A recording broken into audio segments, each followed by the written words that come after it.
Salut les barbus et les barbettes, bienvenue dans cette nouvelle vidéo, c'est Barbecue. Aujourd'hui, je vous propose un retour d'expérience ultra détaillé sur la Ducati X-Diavel Dark 2021. Après 3 ans et 20 000 km au compteur. Sensations, confort, budget pneus et surprise en tout genre. Alors restez bien jusqu'au bout parce qu'il y a du lourd.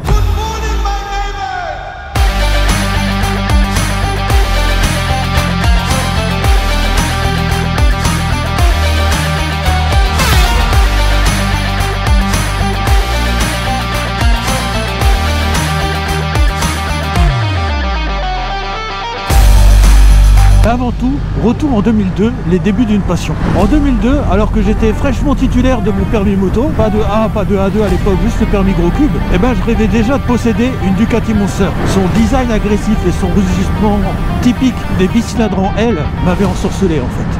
Mais mon portefeuille de jeune ouvrier m'a ramené à la réalité. Et heureusement, un pote m'a orienté vers la Suzuki SV650N, celle de 2002 avec carbu. Théo, tu sais de quoi je parle. Une moto simple, efficace et parfaite pour apprendre les bases. Et cette fidèle monture m'a accompagné pendant presque 20 ans jusqu'en 2021. Cette année-là, j'ai sauté le pas. Après des années de patience et des économies, j'ai fini par acquérir cette Ducati X-Diavel Dark qui constitue l'entrée de gamme chez X-Diavel. Alors c'était pas juste un achat, c'était vraiment une récompense de toute cette patience. Enfin j'étais prêt à goûter à la vraie passion italienne. Il faut toujours parler avec les mains quand on parle des Italiennes, c'est important. Si vous voulez savoir pourquoi Ducati fait autant rêver, je vous invite à aller voir ma vidéo 10 bonnes raisons d'aimer Ducati. J'en profite pour vous dire que si c'est pas encore fait, pensez à vous abonner et activer la cloche. On parle moto, passion et parfois un peu de galère aussi. C'est la chaîne de la vie de motard dévoilée. Ducati. Voilà, il n'y a pas de mystère. Mais bon, acheter une Ducati, c'est bien joli, mais encore faut-il assumer le regard des autres. Et alors bon, je vous préviens, avec la X-Diavel, c'est impossible de passer inaperçu. Chapitre 1, la Ducati X-Diavel, une bête de puissance et de style.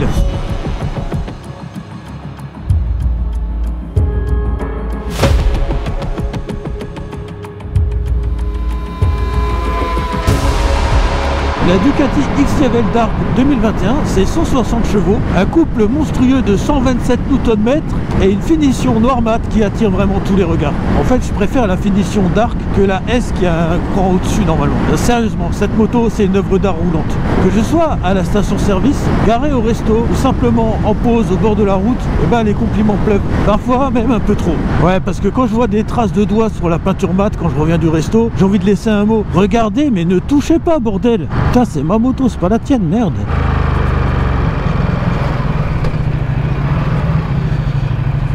Mais soyons clairs, cette attention est méritée.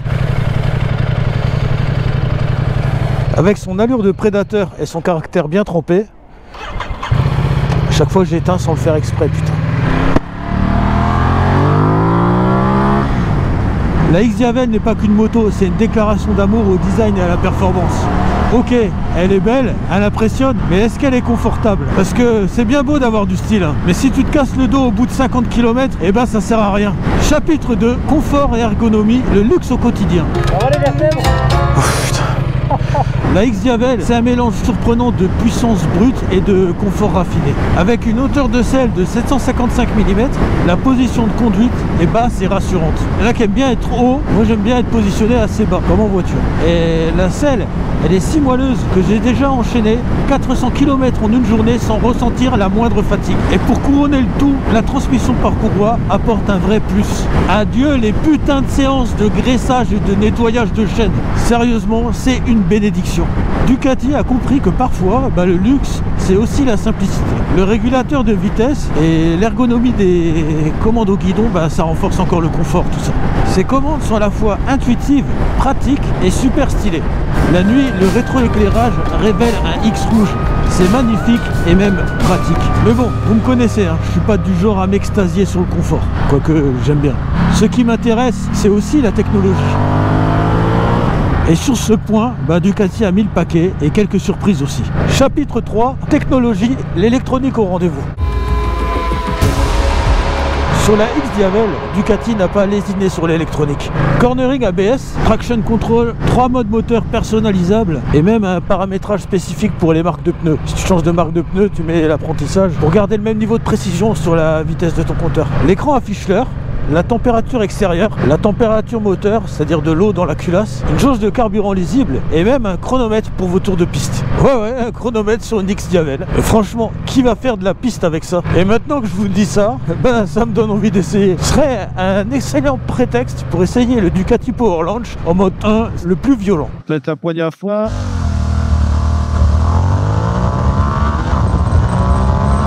Bah oui, cette moto c'est surtout un dragster suffisamment efficace pour mettre mal à l'aise un bon nombre de sportives au feu rouge. Mais attention tout de même, hein, n'abusez pas du DPL, sinon votre embrayage vous coûtera plus cher qu'un voyage à Bali.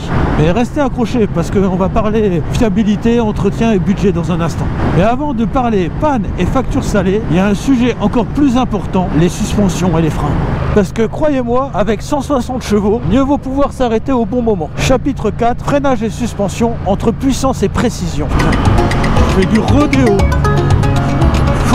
À l'avant, le système de freinage, double disque 320 mm, étrier 4 pistons. Il est puissant, mais pas assez progressif à mon goût. La poignée, elle est molle au début et le freinage est alors relativement léger. Puis ça mord soudainement quand on franchit le cap d'une certaine pression sur le levier de frein avant. Ce qui fait plonger soudainement la fourche qui est relativement molle. Quant au frein arrière, t'inquiète pas, hein. Lui il est là pour la déco. Il fait office de figuration parce qu'il représente vraiment bien peu de choses à côté de la brutalité du frein moteur de ce gros bicylindre en V. Et en virage, malgré le cornering ABS, cette brutalité peut surprendre. Regarde là par exemple. Je vais essayer de ne pas me péter la gueule en vous montrant. Je vais mettre un filet de gaz. Voilà, ça va sur cela. Putain, c'est des virages plus serrés. Plutôt les épingles. Où ça cogne un peu et tu te dis limite tu devrais mettre la première. Allez, dans celui-là ça devrait le faire. Voilà, celui-là ça a l'air d'être le genre de virage bien casse-couille. Encore qu'il y a du banking, alors ça va. C'est quand on veut montrer quelque chose que ça marche jamais. Pourtant je suis systématiquement emmerdé avec ce truc là.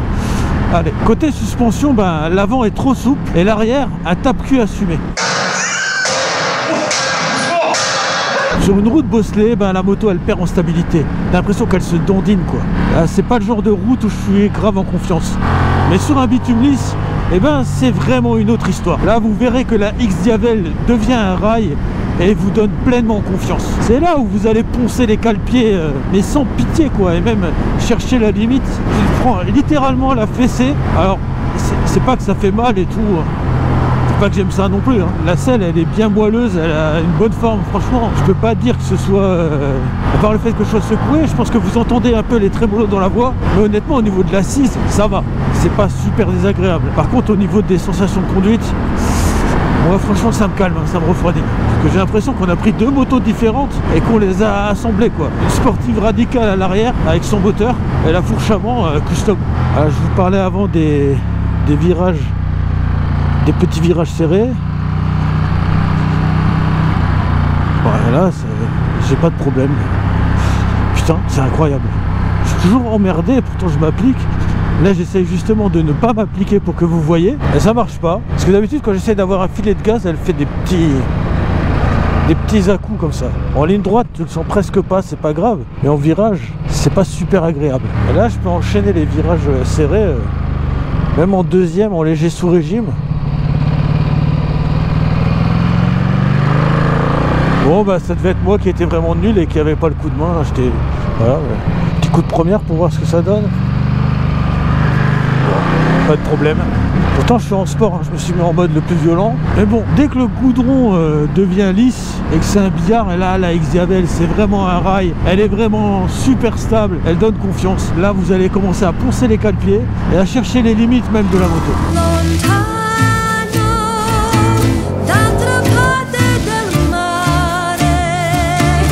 Bon, elle tient bien la route, mais les pneus eux, ils tiennent combien de kilomètres? Spoiler, pas assez. Pneus et maniabilité, le paradoxe des dimensions.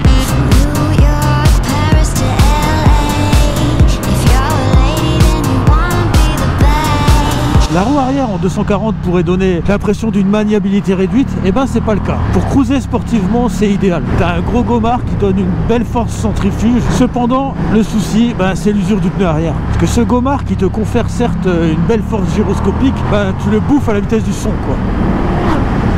En été, ben, il dépasse rarement les 4000 km. Surtout sur, comme l'autre cinglé qui fait même pas lever là. Avec un prix moyen de mémoire de 245 €, mais je vous affiche la dernière montre que j'ai mise dessus en Pirelli Diablo Rosso 3. Et ben ça fait un peu plus de 40 centimes le kilomètre, je crois, à peu près à la base. Ouais, ça pique. Et ça, c'est sans compter le train avant. Ajoutez à ça que j'use un pneu avant pour 2 pneus arrière et vous obtenez un budget pneu qui ferait pleurer n'importe quel banquier, quoi. Ah, Ducati, ils savent faire plaisir aux fabricants de pneus. Mais bon, entre les pneus qui fondent et la facture d'entretien, qu'est-ce qu'il en est de la fiabilité? Chapitre 6, autonomie, roulez loin mais pas trop.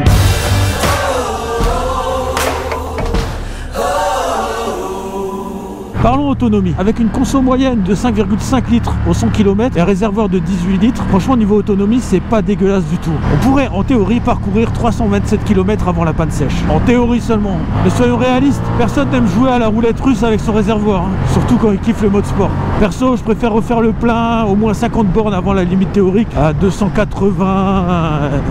Ouais, 280 km c'est pas mal. Voilà, comme ça j'ai une bonne marge. Ce qui nous donne donc une autonomie pratique avec grande sérénité de 280 km. Et vous voyez, je lui donne aussi de temps en temps. Hein. Heureusement, l'ordinateur de bord peut vous fournir le range, c'est-à-dire l'autonomie théorique restante, ce qui vous permet de planifier vos ravitaillements sans stress. Mais bon, même avec une bonne autonomie, si vous prévoyez d'emmener un passager, mieux vaut être sûr qu'il soit bien accroché, hein, sinon vous risquez de finir le trajet en solo plutôt que prévu. Chapitre 7, conduite en duo pour les téméraires ou les masochistes. Emmenez-moi au bout de la terre, emmenez-moi au pays des merveilles. Abordons maintenant le sujet de la conduite en duo. La Xiavel, c'est une moto qui a suffisamment de couple et de puissance pour transporter un passager sans effort. C'est vraiment un tracteur, une locomotive, il n'y a pas de problème. C'est pas là où vous allez galérer. Mais cependant, il y a quelques points qui sont à considérer. Selle passager minimaliste, et même c'est un euphémisme, autant dire que le confort du passager, c'est pas la priorité de Ducati sur cette moto. La selle est réduite au strict minimum, ce qui peut rapidement devenir inconfortable pour votre compagnon de route. Surtout vu le tape-cul que c'est. La position des repose-pieds arrière n'est pas idéale pour le pilote parce que quand vous mettez vos pieds à l'arrêt par terre, vous heurtez la plante des pieds du passager. Et pareil quand vous faites un signe de remerciement avec la jambe. Franchement, c'est pas idéal.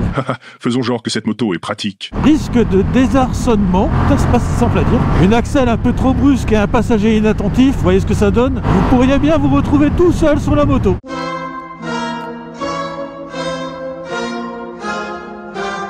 Pour éviter ce genre de situation, je vous recommande vraiment d'investir dans un sissi bar, petit dosseret passager là à mettre derrière. C'est pas très classe, moi visuellement j'aime pas, je suis pas fan, mais pour un passager c'est indispensable. Alors les prix varient, j'ai regardé vite fait et on en trouve aux alentours de 300 balles. C'est vraiment pas donné pour un petit dosseret. Hein. Alors cet investissement peut quand même vous éviter de gros ennuis et ça vous donne beaucoup de sérénité pour évoluer en duo. Hein. Moi j'ai démonté les cale-pieds arrière pour être sûr de ne pas être tenté de faire du duo avec cette moto, tellement je trouve ça dangereux quoi. Mais bref, en résumé, la Xiavel c'est une moto qui est taillée pour le solo. Vraiment le duo donne cette possibilité d'en faire, mais elle n'a pas du tout été pensée pour ça. Si vous envisagez de rouler régulièrement en duo, des aménagements sont indispensables pour assurer la sécurité et le confort de votre passager. Ou alors passez votre chemin, prenez une Multistrada V4S. Après tout, cette moto elle est parfaite pour les égoïstes ou les couples adeptes des défis. Mais bon, faut de tout pour faire un monde, hein, n'est-ce pas? Eh ben, on va parler maintenant de mes petits soucis mécaniques. Ah, vous frottez pas les mains à l'éditeur de Ducati. Hein. Mais vous allez voir, c'était quand même du sport. Mes petits trolls, vous êtes tout mignons, mes petits trolls. Chapitre 8, fiabilité, les hauts et les bas de l'italienne.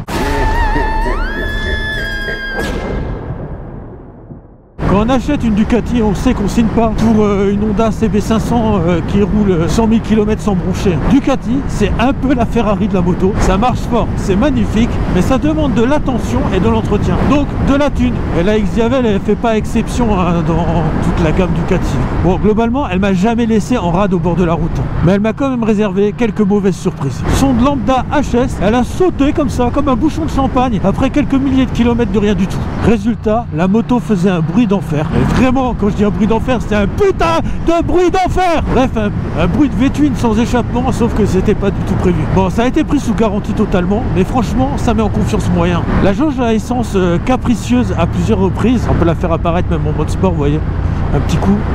Et c'est bon. Bon, la jauge, elle a commencé à raconter n'importe quoi. Tu pars avec un réservoir quasi plein et en 10 km, ça t'indique la réserve. Tu te dis, bon, c'est un petit bug temporaire, quoi. Non. Ben non, ça reste. Tu flippes, alors tu fais un détour pour aller à la pompe. Et là, bah, tu rentres 7 litres dans un réservoir de 18. Super. Ducati a corrigé le problème sous garantie. Mais apparemment, bon, je suis pas le seul à qui c'est arrivé ça. D'après ce que j'ai pu voir sur les pages Facebook d'Yavel. Et bon, embrayage mort à 18 000 km. Alors là, bon, c'est la tuile là quand même là. Putain, Ducati et l'embrayage, bon, c'est une grande histoire d'amour. Enfin, jusqu'au moment où ils décident de rendre l'âme plus tôt que prévu. 18 000 km, c'est franchement pas énorme pour un embrayage censé durer au moins, je sais pas, 30 000 km.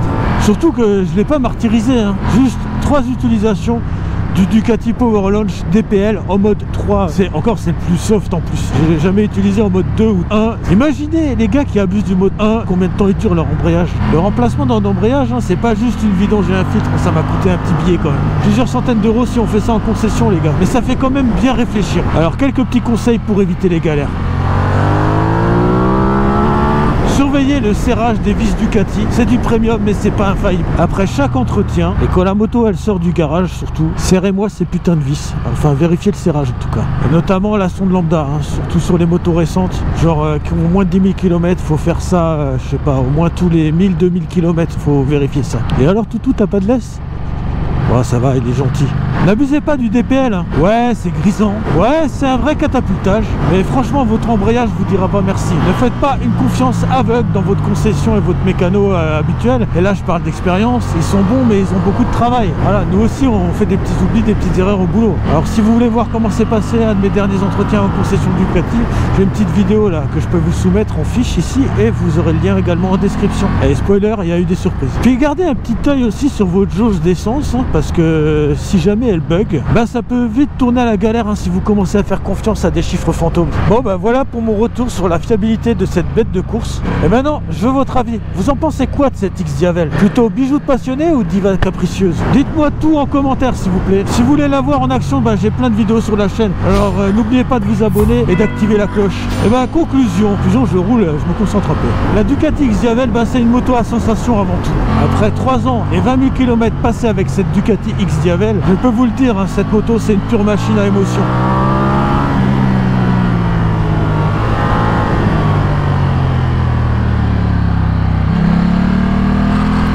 Elle est ni la plus pratique, ni la plus économique, ni même la plus fiable du marché, même si on ne me fera pas dire, et là je parle sérieusement, que Ducati aujourd'hui c'est pas aussi fiable que les autres marques, mais elle a un truc que beaucoup d'autres motos n'ont pas, une âme. Chaque sortie est un vrai plaisir et chaque accélération vous colle un sourire idiot sous le casque. Et chaque regard posé sur elle rappelle pourquoi on l'a choisie. Alors ouais, elle a ses défauts. Un budget pneu qui fait pleurer, en tout cas il chauffe bien. Un embrayage qui tient pas la distance, il chauffe bien aussi, je vais pas faire ça sur le pot. Une électronique qui aurait pu être un peu mieux pensée, tout comme la finition, voilà, j'ai beau essayer de mettre des Rilsan et tout ça, pour ajouter la prise USB, c'est un peu dégueulasse. Mais bon, tout ça au final, est-ce que ça gâche vraiment l'expérience? Eh ben, pas du tout. Parce qu'une Ducati, c'est un choix de passion, c'est pas un choix de raison. Si vous cherchez une moto ultra optimisée, ben passez votre chemin. Mais si vous voulez une moto qui vous donne des frissons à chaque roulage,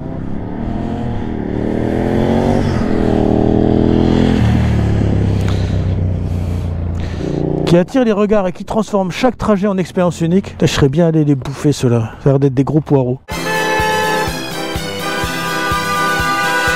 Bah la X-Diavel, c'est un excellent choix pour ça. En tout cas, si cette vidéo vous a plu, lâchez un like et puis abonnez-vous avec la cloche. Et surtout, restez connectés. J'ai encore plein de vidéos pour vous faire découvrir cette machine en action. Faut que je la lave, de ouf. Je vous fais lever, ride safe et à bientôt dans une prochaine vidéo. Allez, ciao. Ah oui, et petit bonus, n'oubliez pas, si vous croisez une X-Diavel garée comme ça là, ne la touchez pas avec vos gros doigts gras là, mais juste avec les yeux ça suffit, hein. Ok? Allez, ciao, la bise.